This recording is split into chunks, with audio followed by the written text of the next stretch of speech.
Welcome to the Virgin Diet Lifestyle Show with your host, celebrity nutrition and fitness expert and New York Times bestselling author, JJ Virgin. Is stress making you fat? Not only is stress making you fat, is stress making you fat, older than your years, and lose your sex drive. Oh my gosh. Deal is stress is treacherous to your health, and not just your waistline, but also your immune system, your mood, your sex life, and it totally ages you. So a couple years ago, my son was a victim of a hit and run accident. He was literally left for dead in the street. And fortunately, a good Samaritan came and had him airlifted to the local hospital. When we got there, we were told there was nothing they could do there. And because of his torn aorta, his multiple brain bleeds, his 13 fractures, we should just let him go. Well, we overruled them. We had him airlifted to an amazing hospital, UCLA, Harbor UCLA, where they saved his life. They fixed the torn aorta, which, by the way, kills 90% of the people right on the scene. But then this was weeks in the ICU and months in the hospital, and quite often there were life and death situations going on. So talk about stress, because ideally the first thing in stress is to get away from it, but there are situations like this where you cannot get away from it. And I remember that first day in the hospital, and I had horrific heartburn. It was one of the first things that I knew, and I know all the signs of stress, so I was like, all right, oh my gosh, I can't get sick. I have to be full game on, and who knows how long this will be, because I am the primary financial support for my family.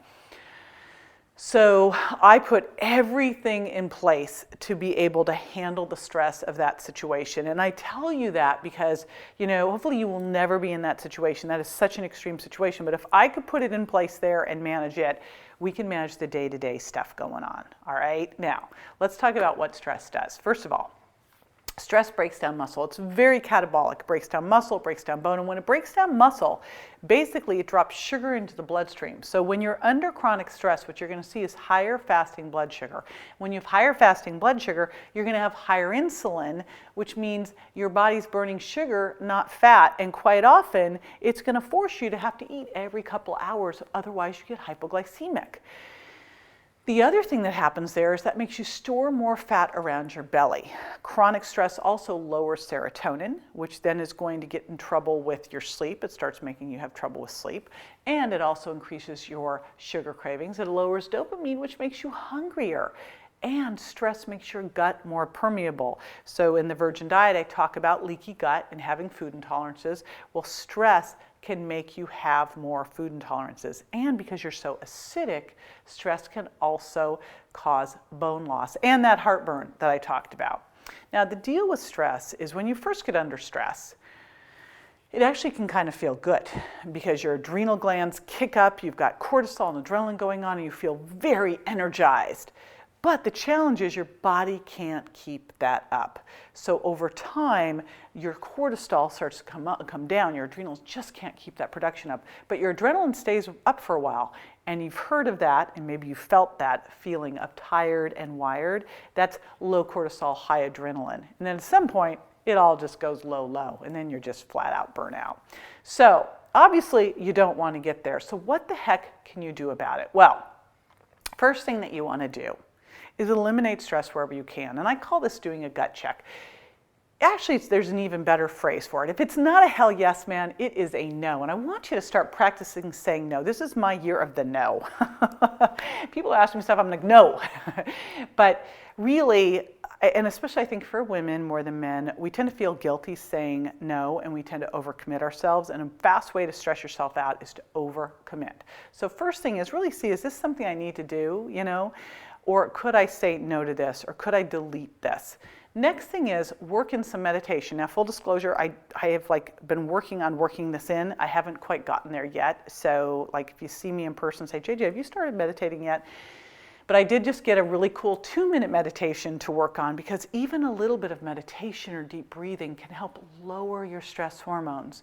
One thing that I do, and I've done for years, and I do it every single morning, is I intention every single morning. This is how I start my day. I open my journal, And I just let it out. I write down what I want, I write down what my goals are, and then I write down what I want to have accomplished that day, that month, the 90-day goals, and what are the big stretch goals I'm going for in my life. And everything is really framed positive, and that helps me start to frame the day, but also helps me feel like I got some control over what's going on. And I'll tell you what's cool about that. You know, when you write down your goals, you are 40% more likely to have them happen. And when you write down your goals and you share them with someone else, it goes to 80%.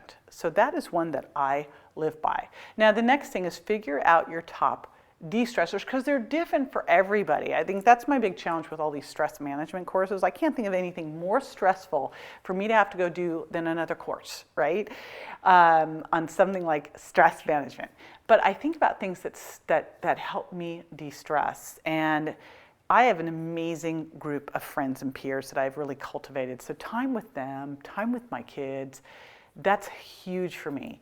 Watching something funny, music really helps me. It's a great pattern interrupt for me. So find what that thing is for you. Music really helps with me. A hug, so good. So hugs are great because they raise oxytocin, which helps lower cortisol. Your pets, I've got the most beautiful little dog.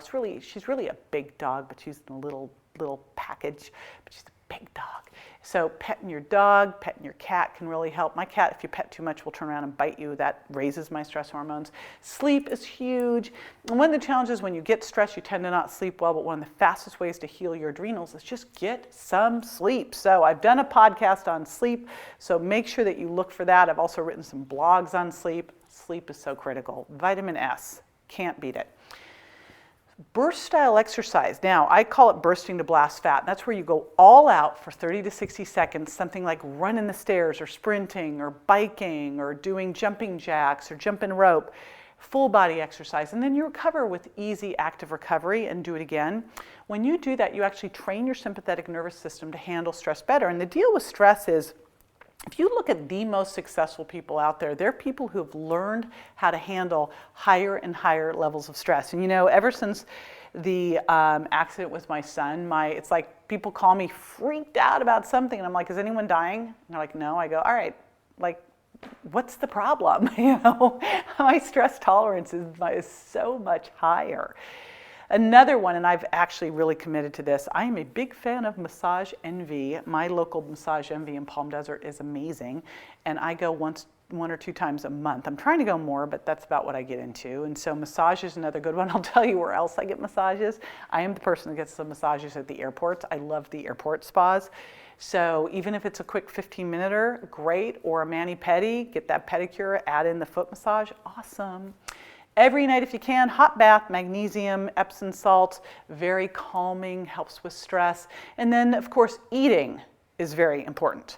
So make sure you're eating by the sugar impact diet, virgin diet plate, because sugar is, of course, very stressful to the body. But getting in clean, lean protein and healthy fats and slow, low carbs really helps with blood sugar balance. And one of the things that happens when you get stressed is your blood sugar goes up. So this helps balance it out. Vitamin C is key here. It is the #1 vitamin used by the adrenal glands. You will get it depleted during stress, just like the B vitamins. So get your vitamin C going and get your B vitamins going. And fish oil helps here too. Fish oil helps lower cortisol. Now, there's a couple different things that you can use to help with stress, and it really depends on where you are in your adrenal exhaustion profile, because you could either be exhausted or your cortisol could be up, or it could be somewhere in between. So if your cortisol is up, there's some great calming stress formulas like rhodiola. You know, this is what they would include: rhodiola, holy basil, theanine, ashwagandha, phosphatidylserine, lemon balm, and passion flower. If you're kind of high, tired, and wired, some great adaptogenic products include American ginseng. American ginseng can be a great adaptogen, and eleutherococcus. And then if you are just burnt out, think of some rebuilding formulas. Those can include adrenal glandulars and licorice root extract and isocort and N-acetyltyrosine. And there's one other key point here when you're looking at stress, is that you also have to look at your thyroid, because in general, when you have adrenal problems, you usually have thyroid problems too, because stress lowers your body's ability to convert from inactive T4 thyroid hormone to active T3 thyroid hormone. So quite often when you get under stress, your thyroid function goes down too, and the two just work together or don't work well together. So if you've got adrenal problems, check with your doctor on your thyroid. If you've got thyroid problems, check with your doctor on your adrenals. But when, adrenal exhaustion is really a lifestyle disease, as you can tell from everything I've just described. So it really starts with you getting that awareness, realizing this is an issue, and the way you heal it is to start with changing your life, and you have to do this. It is that critical. So make your adrenals a priority. They'll thank you for it, but also you'll thank yourself for it, because it'll make weight loss easier, it'll make your cravings go away, it'll make your health better and your mood better. What is one of the most important things you can do for your daily health? The answer is to take a high-quality multivitamin and essential fatty acid formula every single day. And now you can do it more easily without opening a bunch of bottles with JJ's Daily Essentials Nutrient Packs. Think of this as your daily health assurance. Get started now by visiting jjvirgin.com/products. Make these easy-to-use vitamin packets the foundation of your daily health routine to help create the body and vitality you deserve. Visit jjvirgin.com/products and get your daily essentials.